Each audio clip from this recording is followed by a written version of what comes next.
Buenos días, buenas tardes, buenas noches. ¿Cómo están? Banda, bandita, bandota. Espero que muy bien y con ganas de darle un vistazo a la historia. Nosotros somos miembros del Cafecito con Historia, estudiantes de la clase de Historia de Honduras, de la Universidad Católica de Honduras, Nuestra Señora Reina de la Paz. Como ya sabemos, vamos a aprender un poco de la historia de nuestro bello país, de cómo llegamos al día de hoy, de las adversidades, los problemas, las soluciones.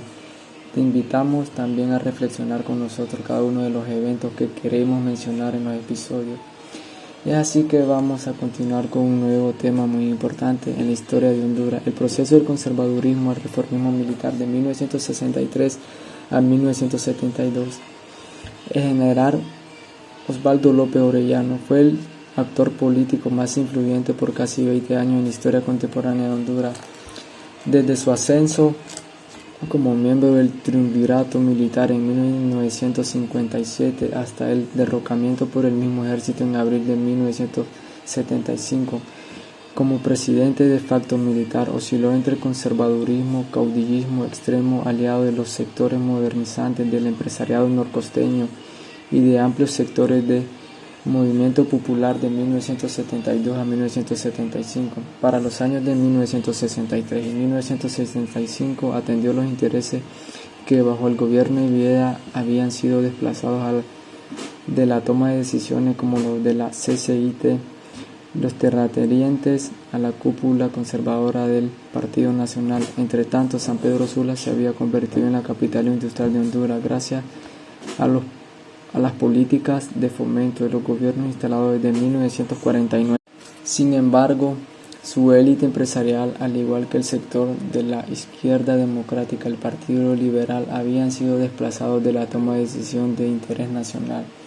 Esto era grave, pues Honduras ya estaba insertada en el mercado común centroamericano y los resultados del mismo no afectaban favorable a la economía nacional y al empresariado sanpedrano. No encontraba apoyo gubernamental para su desarrollo y protección. Entre tanto, a objetos de legitimizarse como presidente constitucional, López convocó en 1965 a elecciones amañadas para elegir diputados a una asamblea nacional constituyente y que luego la nombrara presidente. Para este propósito, López contó con el apoyo del Partido Nacional y él a la conservadora del Partido Liberal, que ahora incorpora al mismo Ramos Villeda Morales. Así, el 12 de junio de 1965, López asumió constitucionalmente la presidencia de Honduras.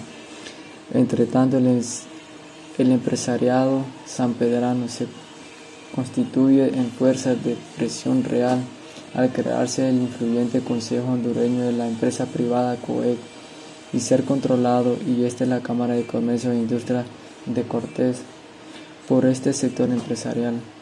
Finalmente, este sector comienza a proyectar sus ideas a través del recién creado diario La Prensa. Euraque sugiere que la actitud conservadora que asumió la corriente mayoritaria del Partido Liberal dirigida por Villeda llevaría al acercamiento del movimiento de izquierda democrático del Partido Liberal, para que ese entonces estaba liderado por Carlos Roberto Reina, con los empresariados sanpedranos. Por esta parte, la izquierda democrática como el control del Consejo Central Ejecutivo del Partido Liberal en 1966, empeñándose en que el partido asumiría posiciones respecto a la reforma agraria, el movimiento obrero, reforma tributaria, legislación crediticia, inversión extranjera e integración económica. El movimiento obrero hondureño, cuyo desarrollo organizativo se potenció a partir de la huelga en 1954, se convirtió entre 1967 y 1972 en la clase obrera más organizada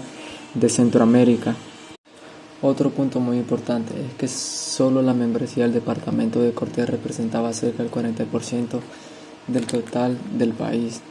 Con la aprobación del Código de Trabajo en 1959, la participación de la élite dirigente laboral en el sistema político hondureño asumía forma industrial. A partir del golpe de Estado de 1963, la clase obrera norcosteña, íntimamente relacionada con el ascenso del Partido Liberal, fue marginada y reprimida en sus demandas por el gobierno de López.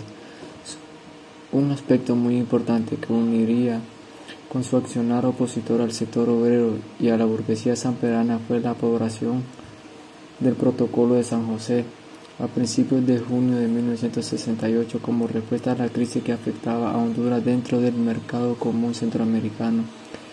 Para corregir el déficit de la balanza de pagos se estableció un impuesto del 30% las importaciones que provenían afuera del marco común. Además se aplicaría impuestos entre 20% y 10% a varios bienes de consumo. Un punto muy importante que hizo tanto la CCIT como la Cámara de Comercio e Industrias de Cortés reaccionaron solicitando medidas alternativas al gobierno, pues si no se toma decisión afectaría el costo de vida de los hondureños. Sin embargo, el Congreso Nacional, controlado por el Partido Nacional, aprobó las medidas impositivas el 7 de agosto. Ahora vamos a hablar un poco de la guerra honduro-salvadoreña y el camino hacia la reforma militar. El 14 de julio de 1969, el ejército salvadoreño invadió por distintos puntos del territorio hondureño, superior en preparación y número de efectivos, 8.000 contra 2.500. Dicho ejército sale bien liberado al inicio. Un punto muy importante es que la guerra solo duró 100 horas cuando la OEA ordenó el cese al fuego a los beligerantes, aunque internacionalmente se le conoció como la guerra del fútbol. Las causas reales de las mismas se encuentran en el desequilibrio comercial que dentro del mercado común afecta a Honduras y beneficiaba a El Salvador por su mayor desarrollo relativo. Los intentos por negociar un trato profesional dentro del mercado común y la negativa de Honduras en renovar los tratados migratorios con El Salvador en enero de 1969 explica las razones de la guerra. Una de las razones muy importantes es la invasión salvadoreña. Nos dice Uraque cambió muchas viejas agendas políticas, incluyendo la alianza de 1963 entre el Partido Nacional de Ricardo Zúñiga y el ejército encabezado por López. Ahora vamos a preguntarnos, ¿cuál es la importancia o qué impacto traería efectivizar la conducción democrática de las Fuerzas Armadas?